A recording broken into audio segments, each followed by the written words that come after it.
Welcome to the success education hub. The success education hub में आपका स्वागत है। आज हम लोग बिहार बोर्ड मैट्रिकुलेशन के रिगार्डिंग सोशल साइंस का जो पेपर आया था मॉडल सेट, उसके रिगार्डिंग आज हम लोग ऑब्जेक्टिव क्वेश्चन से करने जा रहे हैं, जिसमें कि टोटल आपको ऑब्जेक्टिव 80 ऑब्जेक्टिव्स देता है, जिसमें कि 40 बनाना होता है। तो इस 80 ऑब्जेक्टिव को आज हम लोग देखेंगे कि 80 ऑब्जेक्टिव का आंसर सही क्या है, क्योंकि बहुत सारे बुक में क्या किया गया है, बहुत सारा आंसर गलत दिया गया है। उसी आंसर को करेक्शन करने के लिए बच्चों का डिमांड था, तो उस पर हम आज करेक्शन कर रहे हैं। चलिए, तो हम लोग चलते हैं बारी बारी से। इसका निर्देश आप लोग पढ़ लिए होंगे। तो हम लोग हर सेट में तो यही सेम निर्देश दिया हुआ है। 2 घंटे 45 मिनट का एग्जाम होता है, जिसमें 80 ऑब्जेक्टिव रहता है, 24 लघु उत्तरीय और 8 दीर्घ उत्तरीय प्रश्न रहेगा, जिसमें कि 80 में से आपको 40 प्रश्नों का आंसर देना है लघु उत्तरीय में, सॉरी ऑब्जेक्टिव में, और 24 में से 12 लघु उत्तरीय में और 4 दीर्घ उत्तरीय में उत्तर देना है। तो अब हम लोग चलते हैं क्वेश्चन की तरफ सीधा। चलिए, तो ये रहा हमारा क्वेश्चन पहला। भारतीय जनता पार्टी का पुनर्जन्म, भारतीय जनता पार्टी का भारतीय जनता पार्टी को किस पार्टी का पुनर्जन्म कहा जाता है? यानी कि भारतीय जनता पार्टी जो उत्पन्न हुआ था वो भारतीय जनसंघ था पहले, वही बाद में बदल करके भारतीय जनता पार्टी बन गया। इनकी इसमें आपके अटल बिहारी वाजपेयी के समय का ये था भारतीय जनसंघ, जो कि बन गया भारतीय जनता पार्टी। तो चलते हम लोग आगे। 2 नंबर क्वेश्चन क्या कहता है? दलित पैंथर नामक संगठन की स्थापना किस राज्य में हुई? तो दलित पैंथर जो है वह महाराष्ट्र में हुआ था। दलित पैंथर का स्थापना कहाँ हुआ था? महाराष्ट्र में होता है 1972 में। 1972 में दलित पैंथर की स्थापना होती है। नामदेव धसाल नामक, नामदेव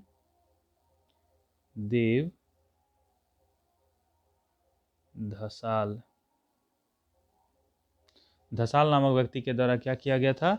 इसका शुरू किया गया था। चलिए, तो अगला हम लोग चलते हैं। क्या कहता है? कौन सा संविधान संशोधन नगरीय स्थानीय स्वशासन से संबंधित है? तो नगरीय स्थानीय स्वशासन से संबंधित जो है आपका 74वां संविधान संशोधन है। वही ग्रामीण स्थानीय स्वशासन की बात करेगा तो ग्रामीण में हो जाएगा आपका 73वां, ग्रामीण में 73वां और नगरीय में 74वां संविधान संशोधन। चलते हम लोग आगे। 4 नंबर क्वेश्चन क्या कहता है?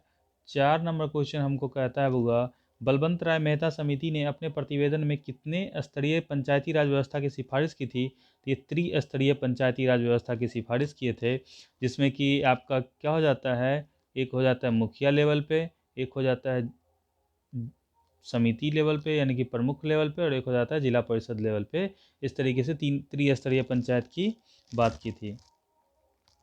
चलिए, तो अब हम लोग आगे चलते हैं। 5 नंबर क्वेश्चन। 5 नंबर क्या कहता है? भारत का में प्रथम नगर की स्थापना कहाँ की गई थी? तो प्रथम नगर निगम जो होता है वो मद्रास में किया गया था। प्रथम नगर निगम की स्थापना कहाँ किया गया था? मद्रास में 1687 में किया गया था। 1687 में प्रथम नगर निगम की स्थापना की गई थी। अब हम लोग आगे चलते हैं। 6 नंबर क्वेश्चन क्या कहता है? सर्वप्रथम किस राज्य में महिलाओं को 50% आरक्षण देने का काम किया है? सबसे पहले 50% आरक्षण का काम जो हुआ है बिहार में हुआ है। इनकी बिहार में नीतीश चाचा के द्वारा 50% आरक्षण दिया गया। चलिए आगे चलते हैं हम लोग। 7 नंबर क्वेश्चन क्या कहता है? दल बदल का कानून निम्न में से किस पर लागू होता है? तो दल बदल कानून जो होता है वो सांसद और विधायक पर लागू होता है। यानी कि अगर आप जिस दल से जीत करके गए हैं उसी दल में आपको वोटिंग करना होगा, और अगर वहाँ पे दल बदल कानून लगा देता है तो उसके तहत आपको क्या हो जाएगा? हटा दिया जाएगा। चलिए हम लोग आगे चलते हैं बुआ। इनकी आपका ऑप्शन हो जाएगा 7 का 1, आपकी सदस्यता ही रद्द हो जाती है दल बदल कानून को लगने के बाद। चलिए 8 नंबर क्वेश्चन क्या कहता है? क्षेत्रवाद की भावना का एक कुपरिणाम है। तो क्षेत्रवाद की भावना क्या है बुआ? आप अपने बुक के आंसर को सही कर लेंगे। तो क्या होता है? देखिए, अपने क्षेत्र से लगाव होगा क्या? नहीं, ये गलत हो जाएगा। कोई भी आदमी को अपने क्षेत्र विशेष के प्रति लगाव नहीं हो सकता है। राष्ट्र हित की भावना कभी नहीं आ सकती, राष्ट्र एकता नहीं हो सकता। जब भी होगा तो आपका अलगाववाद होगा। यानी कि क्षेत्रवाद की भावना का एक कुपरिणाम जो है वो क्या होता है? अलगाववाद को जन्म देता है। यानी कि ऑप्शन नंबर हो जाएगा आपका डी। चलिए अब हम लोग आगे चलते हैं। 9 नंबर क्वेश्चन क्या कहता है? अर्थशास्त्र कितने लिखी थी? अर्थशास्त्र जो है वो चाणक्य की पुस्तक है। अर्थशास्त्र किसकी पुस्तक है? चाणक्य की। 9 का हो जाएगा बी, चलते हैं हम लोग आगे। 10 नंबर क्वेश्चन क्या कहता है, इनमें से किस देश की संघीय व्यवस्था अन्य से अलग है। क्योंकि 10 में जो है, देखिए भारत की संघीय व्यवस्था जो वो लिया गया है वो कनाडा से मिलता जुलता है। कनाडा से क्या है, मिलता जुलता है, समझ गए। और क्यों, क्योंकि कनाडा से ही इसकी संघीय व्यवस्था को अपनाया गया है। और ये जो है संयुक्त राज्य अमेरिका आपका आंसर हो जाएगा, जो कि अन्य से अलग है। चलिए 11 नंबर क्वेश्चन क्या कहता है, भारत की संघीय व्यवस्था में निम्न में से किससे प्रभावित है। अभी हम जस्ट बताया आपको कि किससे प्रभावित है, हुआ कनाडा से प्रभावित है। चलिए अब अगला चलते हैं 12 नंबर क्वेश्चन क्या कहता है, संविधान की किस अनुसूची में राष्ट्रीय भाषाओं को रखा गया है। तो भाषा जो होता है वो 8वीं अनुसूची में आता है, तो यानी कि अनुसूची 8 हो गया। चलिए आगे हम लोग चलते हैं। 13 नंबर क्वेश्चन क्या कहता है, संविधान राज्य विधानसभा के चुनाव को कराने की जिम्मेदारी किसकी होती है। देखिए यानी कि राज्य विधानसभा दे दिया तो इससे कंफ्यूज नहीं होना है। विधानसभा और लोकसभा, विधानसभा एवं लोकसभा दोनों को करवाएगा भारतीय चुनाव आयोग। लेकिन इसी में बात उठता है जब मुखिया का चुनाव हो, यानी कि पंचायत स्तरीय चुनाव हो, तब करवाएगा राज्य चुनाव आयोग। यानी कि लोकसभा और विधानसभा का चुनाव जो करवाएगा, कौन करवाएगा, बुआ भारतीय चुनाव आयोग। लेकिन पंचायत स्तरीय चुनाव की बात जब होगी तो वो करवाएगा राज्य चुनाव आयोग। इस बात को ध्यान में रखेंगे, ये नहीं कि विधानसभा राज्यों का होता है तो राज्य विधानसभा, ये गलत हो जाएगा फिर। चलिए हम लोग आगे चलते हैं। 14 नंबर क्वेश्चन क्या कहता है, शिक्षा को संविधान की अनुसूची में रखा गया है। किस अनुसूची में शिक्षा है बुआ। तो शिक्षा जो होता है आपका संविधान में केंद्र भी उस पर कानून बनाता है और राज्य भी बनाता है, इनकी समवर्ती सूची हो जाएगा। शिक्षा किस सूची का विषय है, समवर्ती सूची का विषय है। चलिए आगे चलते हैं हम लोग। 15 नंबर, जर्मनी का एकीकरण कब हुआ था। तो जर्मनी का एकीकरण जो होता है 18 जनवरी 1871 को होता है। 18 जनवरी 1871, 18 जनवरी 1871 को होता है, ठीक है। इनकी ऑप्शन नंबर बी हो जाएगा। 16 नंबर चलते हैं हम लोग। हाउ आंदोलन किसने शुरू किया था। तो हाउ आंदोलन जो है बुआ हुइन फू सो के द्वारा शुरू किया गया था, यानी कि ऑप्शन नंबर हो जाएगा एक। ऑप्शन नंबर क्या हो जाएगा, एक हो जाएगा। चलिए जनरल लोन नोल किस देश के प्रधानमंत्री थे। तो जनरल लोन नोल जो थे वो कंबोडिया के प्रधानमंत्री थे। कहाँ के प्रधानमंत्री थे, कंबोडिया के प्रधानमंत्री थे। 18 नंबर क्वेश्चन चलता है, मार्च 1946 में फ्रांस और वियतनाम के बीच होने वाला समझौता किस नाम से जाना जाता है बुआ। मार्च 1946 में फ्रांस और वियतनाम के बीच होने वाला समझौता हनोई समझौता के नाम से जाना जाता है। कौन सा समझौता है, हनोई समझौता। हम लोग आगे चलते हैं। 19 नंबर, गांधी जी ने साबरमती आश्रम की स्थापना कहाँ की थी। तो गांधी जी ने साबरमती आश्रम की स्थापना जो होता है अहमदाबाद में किए थे, गुजरात के अहमदाबाद में, ठीक है।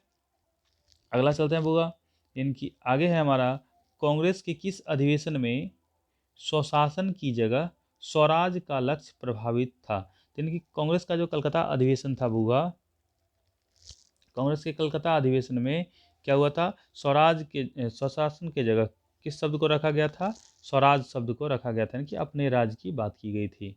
चलिए हम लोग अब आगे चलते हैं। 21 नंबर क्वेश्चन क्या कहता है, दांडी यात्रा किस आंदोलन की शुरुआत है। दांडी यात्रा से किस आंदोलन की शुरुआत हुई थी। तो दांडी यात्रा से जो है सविनय अवज्ञा आंदोलन की शुरुआत हुई थी, यानी कि ऑप्शन नंबर ए हो जाएगा। अब चलते हैं हम लोग 22 नंबर में। 22 नंबर क्या कहता है, गांधी जी ने किस गोलमेज सम्मेलन में भाग लिया था। तो गांधी जी ने द्वितीय गोलमेज सम्मेलन में भाग लिया था, क्योंकि द्वितीय गोलमेज सम्मेलन से पहले ही गांधी इरविन समझौता होता है। इसी समझौता के तहत गांधी जी उस सम्मेलन में जाते हैं भाग लेने के लिए, यानी कि क्या था बुआ, 22 का हो जाएगा बी। अब हम लोग चलते हैं 23 नंबर क्वेश्चन क्या कहता है, फॉरवर्ड ब्लॉक की स्थापना किसने की। तो फॉरवर्ड ब्लॉक की स्थापना जो है सुभाष चंद्र बोस के द्वारा किया गया, यानी कि ऑप्शन नंबर हो जाएगा डी। 23 का हो जाएगा डी। 24 नंबर क्वेश्चन कहता है, बंगाल विभाजन कब और किसने किया। तो बंगाल का विभाजन जो होता है 1905 में होता है लॉर्ड कर्जन के द्वारा, और 1911 में इसी को रद्द कर दिया जाता है, जो कि 12 से लागू होता है। तो यानी कि 1905 में क्या हुआ, कर्जन के द्वारा इसको बंगाल को विभाजित किया गया था। यानी कि बंगाल विभाजन कब किसने किया था, कर्जन ने 1905 में किया था। ऑप्शन नंबर ए हो जाएगा। 25 में चलते हैं बुआ, जिनमें से कौन मित्र राष्ट्र नहीं है।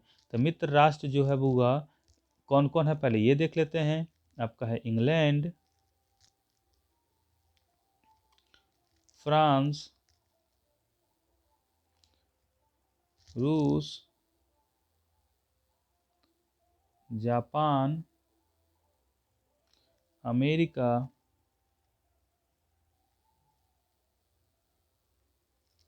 इनकी यही पांचों जो है आपका मित्र राष्ट्र है।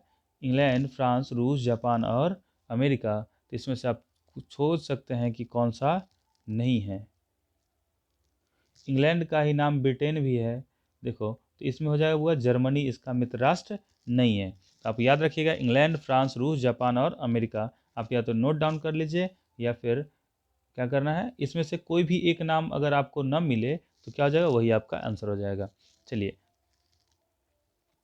26 नंबर चलते हैं हम लोग। 26 नंबर क्या कहता है, स्वराज पार्टी का सम्मेलन कहाँ हुआ था। तो स्वराज पार्टी का सम्मेलन जो था वो हुआ था हमारा इलाहाबाद में। कहाँ हुआ था, इलाहाबाद में स्वराज पार्टी का सम्मेलन हुआ था।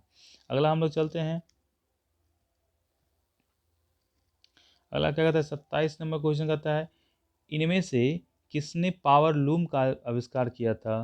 तो ये कौन थे बुआ, पावर लूम का आविष्कार करने वाले थे Edmund cart right. Edmund cart right के द्वारा पावर लूम का आविष्कार किया गया था। 28 नंबर क्वेश्चन क्या कहता है, न्यू डील नामक नवीन आर्थिक नीति कहाँ लागू हुई। तो न्यू डील नामक आर्थिक नीति जो था हुआ वो अमेरिका में लागू किया गया था। कहाँ लागू हुई थी, अमेरिका में। नया नया पॉलिसी कौन बनाएगा, अमेरिका बनाएगा। नया नया डील कौन करेगा, बिजनेस के पर्पज से अमेरिका करता है, इसलिए अमेरिका। चलिए 29 नंबर क्या कहता है हुआ, 1991 में सोवियत संघ के विघटन के उपरांत कौन सा देश महाशक्ति के रूप में उभरा था। तो महाशक्ति जो अभी भी हमारे विश्व की महाशक्ति है वो है संयुक्त राज्य अमेरिका, यही उभर के आया था। ये ऑप्शन नंबर हो जाएगा डी। अब हम लोग आगे चलते हैं बुआ, अगला क्वेश्चन है हमारा 30 नंबर क्वेश्चन कहता है, इनमें से कौन दक्षेस का सदस्य नहीं है। तो दक्षेस में कुल 8 सदस्य हैं। दक्षिण एशियाई सहयोग संगठन इसका नाम होता है।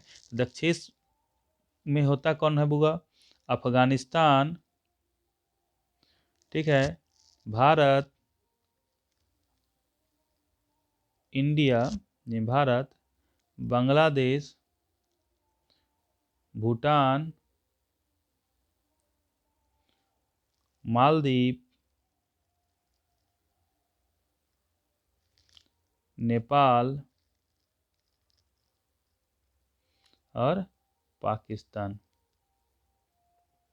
ठीक है, कौन कौन होता है, अफगानिस्तान, इंडिया, बांग्लादेश, भूटान, मालदीव, नेपाल और पाकिस्तान। तो यानी कि इसमें से जो भी आपको नहीं दिखेगा तो कौन नहीं दिख रहा है, इंडोनेशिया नहीं है, तो इंडोनेशिया आपका आंसर हो जाएगा।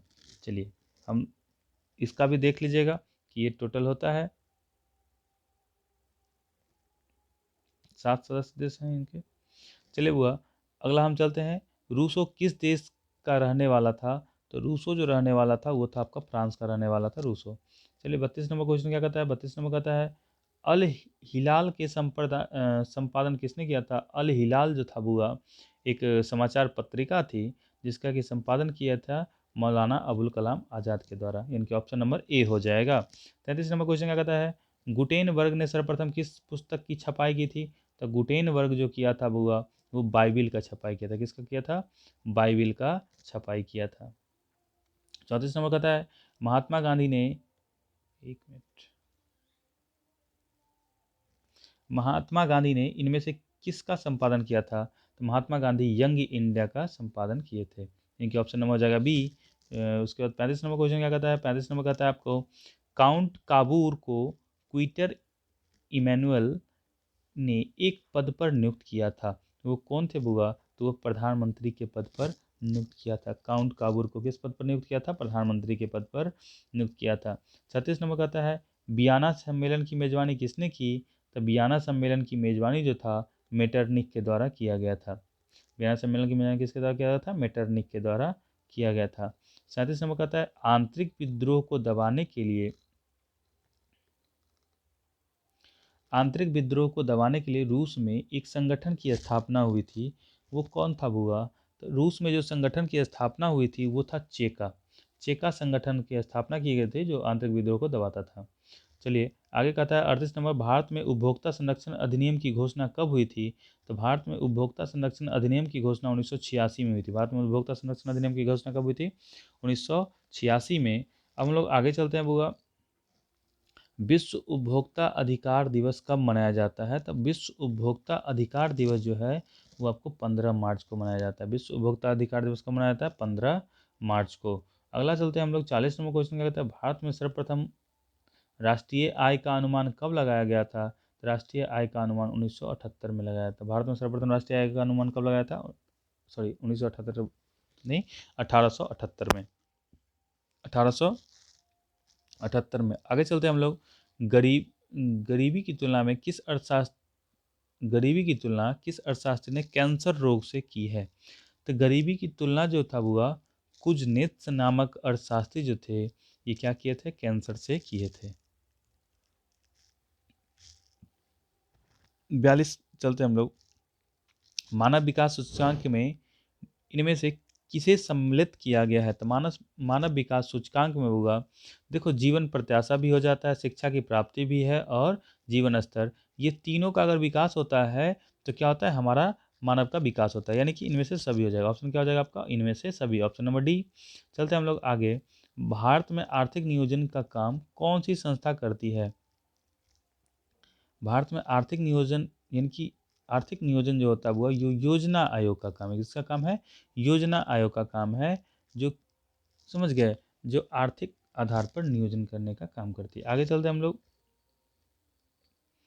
Poverty and un British rule in India नामक किताब किसने लिखी थी? तो ये किसकी बुक है बुआ? तो ये जो है poverty and un British rule in India Motilal Nehru की पुस्तक है। किसकी पुस्तक है?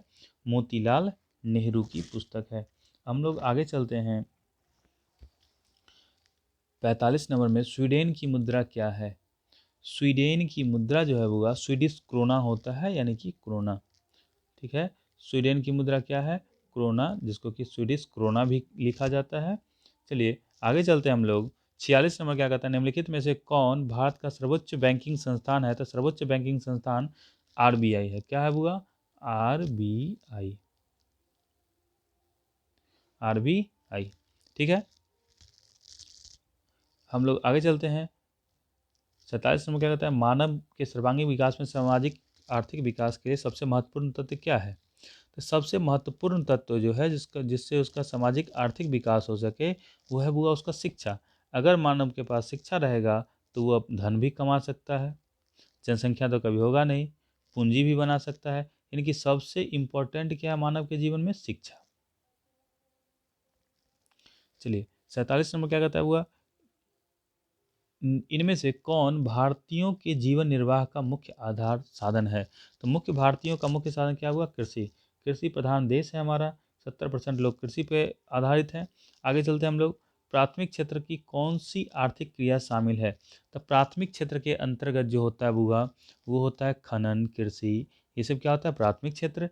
निर्माण हो गया आपका द्वितीयक, ये हो गया आपका द्वितीयक। और देखिए सेवा क्षेत्र जैसे संचार हो गया, यातायात हो गया, ये सब हो गया थर्ड। ठीक है, इनकी ये सब क्या हो गया? हुआ सेवा क्षेत्र हो गया सेकंड, विनिर्माण हो गया, सॉरी सेवा क्षेत्र थर्ड, विनिर्माण द्वितीय, और खनन कृषि ये सब हो गया आपका प्राथमिक क्षेत्र। चलिए 50 नंबर क्वेश्चन देखिएगा, क्या कहता है, सोने के आभूषणों की गुणवत्ता सुनिश्चित करने के लिए किस मानक चिन्ह का उपयोग किया जाता है? तो हम लोग जब भी सोना लेने जाते हैं तो कहते हैं क्या? हॉलमार्क में भैया हमको सोना चाहिए। ठीक है, हॉलमार्क वाला सोना, यानी कि ऑप्शन नंबर हो जाएगा सी। अब हम चलते हैं 51 में हुआ, इनमें से किस संस्था का गठन 1954 में किया गया था? तो 1954 में जो गठन हुआ था वो हुआ था किसका? राष्ट्रीय प्रतिदर्श सर्वेक्षण संगठन का गठन 1954 में हुआ था, यानी कि ऑप्शन नंबर हो जाएगा सी।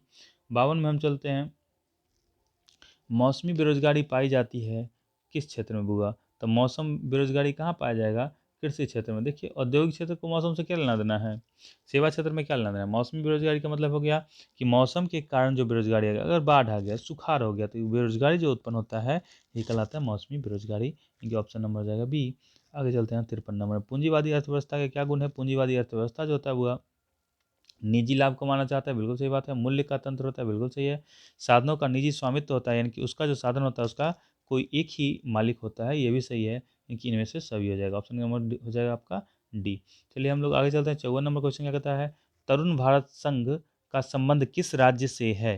तो तरुण भारत संघ का संबंध जो है वो आपको राजस्थान राज्य से है। आगे चलते हैं। रूस के सहयोग से किस विद्युत संयंत्र का निर्माण किया गया है। तो रूस के संयंत्र से जो है वो कड़नकुलम परमाणु विद्युत गृह का निर्माण किया गया है, जिसमें कि न्यूक्लियर रिएक्टर का प्रयोग किया जाता है। चलिए आगे क्या है 56 नंबर कहता है, प्रारंभिक जीविका कृषि को किस नाम से जाना जाता है। तो प्रारंभिक जीविका कृषि जो होता है वह झूम कृषि कहलाता है। क्या कहलाता है, झूम कृषि कहलाता है। यानी कि 56 का हो जाएगा ए।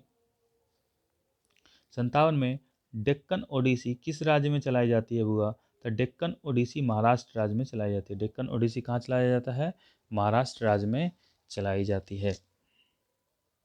आगे है 58 नंबर, भारत में वायु परिवहन राष्ट्रीयकरण कब किया गया। यानी कि वायु परिवहन का राष्ट्रीयकरण जो है वह कब किया गया था।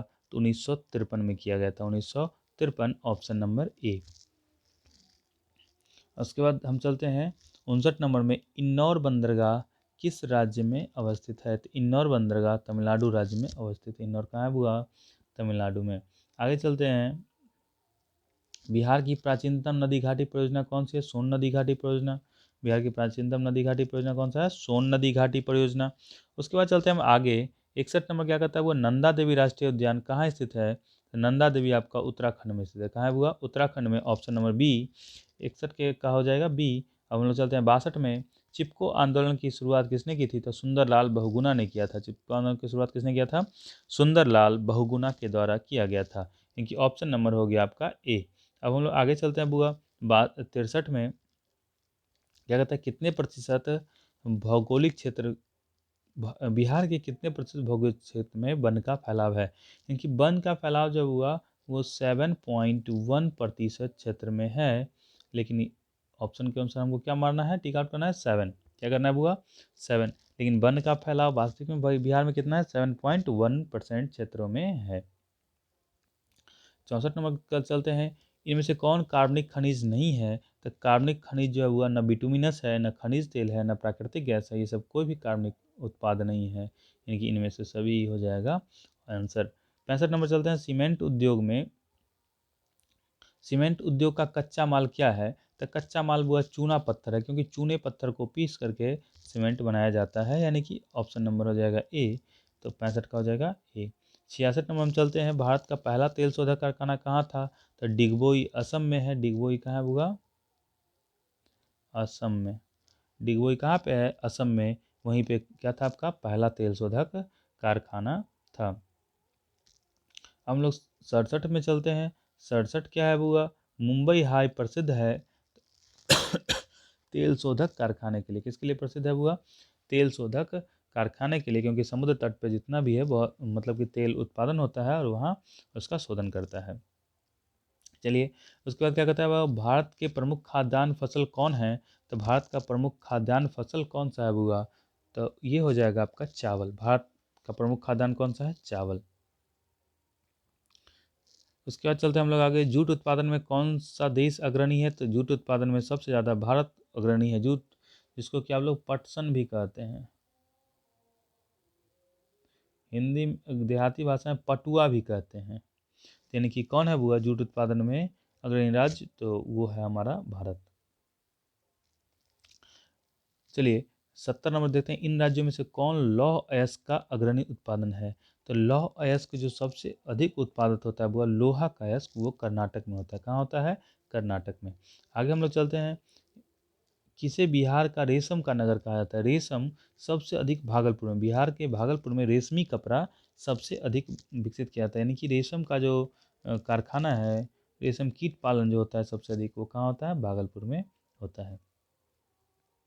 चलिए अब हम लोग चलते हैं। बिहार की अर्थव्यवस्था किस क्षेत्र का सर्वाधिक योगदान है। तो बिहार की अर्थव्यवस्था में सबसे अधिक योगदान कृषि क्षेत्र का होता है। किस क्षेत्र का, कृषि क्षेत्र का। क्यों, क्योंकि यहाँ उद्योग धंधा विशेष है नहीं, तो सबसे ज़्यादा किसका होगा कृषि क्षेत्र का योगदान है। यानी कि प्राथमिक क्षेत्र के लोग बिहार में सर्वाधिक हैं।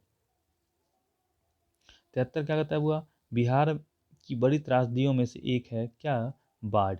बिहार में सबसे अधिक क्या आता है हुआ, बाढ़ आता है। तो बाढ़ आता है तो गांव के गांव प्रभावित हो जाता है, यानी कि सबसे अधिक कोसी क्षेत्र जो होता है उस वहाँ बाढ़ आता है। और उसको क्या कहा जाता है, बिहार का शोक भी कोसी नदी को हम लोग कहते हैं। चलिए 74 नंबर क्वेश्चन क्या कहता है, कुशहा तटबंध किस नदी पर है। कुशहा तटबंध हुआ बाढ़ को ही रोकने के लिए कोसी नदी पर बनाया गया। कुशहा तटबंध कहाँ बनाया गया है, कोसी नदी पर बाढ़ को रोकने के लिए बनाया गया है। 75 नंबर क्या कहता है, सतलज नदी पर कौन सा कृत्रिम जलाशय बनाया गया हुआ। तो सतलज नदी पर गोविंद सागर झील बनाया गया है, जिसको जलाशय भी कहते हैं। सतलज नदी पर कौन सा जलाशय है, गोविंद सागर जलाशय बनाया गया है। अब 76 नंबर आता है बुआ, क्या चीज़, आपदा प्रबंधन का प्रमुख घटक कौन सा है। तो आपदा प्रबंधन में कौन कौन मदद करते हैं। तो स्थानीय स्वशासन के लोग मदद करते हैं, बिल्कुल सही बात है। स्वयं सेवी संगठन, देखते हुइएगा कि जब बाढ़ आता है तो उस समय लोग क्या करता है कि लोग स्वयं सेवी संगठन जो होते हैं कुछ पैकेट्स, भोजन के पैकेट्स, दवाई के पैकेट्स, ये सब वितरण करते हैं। या फिर गांव मोहल्ले के लोग भी एक दूसरे को सहायता करते हैं। तो यानी कि क्या हो जाएगा, इनमें से सभी, सब के सब आपदा के समय लोगों को मदद करते हैं। या फिर आग ही लग जाए किसी के घर में तो क्या करता है, गांव के लोग वहाँ पे जाते हैं, स्वयंसेवी संगठन भी जाते हैं और प्रशासन के लोग भी जाते हैं। यानी कि ऑप्शन नंबर हो जाएगा वो डी, सबके सब मदद करता है। सुदूर संवेदी उपग्रह का प्रयोग किसके लिए किया जाता है। बिल्कुल सही बात है, उपग्रह जो होता है वह दूर संचार में भी किया जाता है, जिससे कि हम लोग का चलता है, मोबाइल चले, टेलीविज़न चले।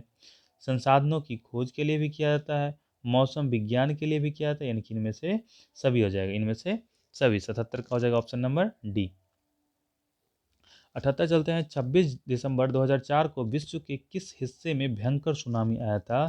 तो विश्व का जो हुआ हिंद महासागर का क्षेत्र था, 26 दिसंबर 2004 को भयंकर सुनामी आया था। इनके 78 का हो जाएगा ऑप्शन नंबर सी। और बहुत ही ज़्यादा तबाही मचाया था, बहुत का नुकसान हुआ था जानमाल का। 79 नंबर क्या कहता है बुआ, भारत में अत्यंत विनाशकारी भूकंप कब आया था। तो विनाशकारी भूकंप जो है 1934 में आया था सबसे पहले। मतलब कि सबसे ज़्यादा विनाशकारी भूकंप कब आया था, 1934 में। सबसे पहले नहीं, सबसे ज़्यादा विनाशकारी भूकंप कब हुआ था बुआ, 1934 में। उसके बाद हम लोग चलते हैं आगे, सुनामी किस भाषा का शब्द है। तो सुनामी जो है आपका जापानी भाषा का शब्द है। सुनामी किस भाषा का शब्द है, जापानी भाषा का शब्द है।